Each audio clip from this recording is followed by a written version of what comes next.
Well, good morning. So this is the fourth piece of the combination lock. Like I said, if you want to understand the combination, much easier to open the lock. And the fourth piece, I think, is what we're going to call the space between. And typically people say, well, isn't that just empty air? You know, we think of a relationship as you and you, but I'm saying it's you and you plus the space between you.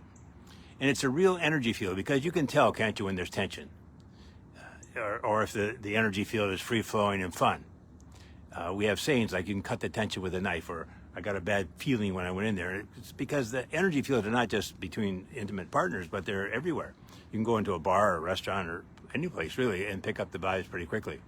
I can tell often when a couple comes in the office what the last week or day or even the last half hour has been because of the energy that they show. And if I can pick it up, for sure they can.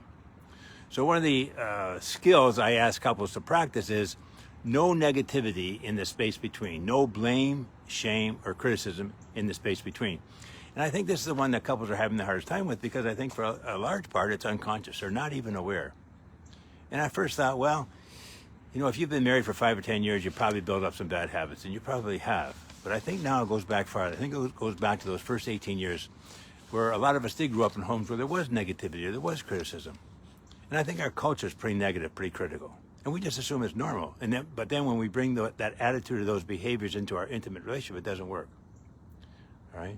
So, but as couples become more conscious, then they can make different choices about what they do in the space between. So just a challenge, keep the space between free of all negativity. There's enough negativity out there.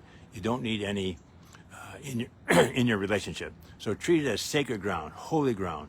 No negativity in the space between. Have a great week.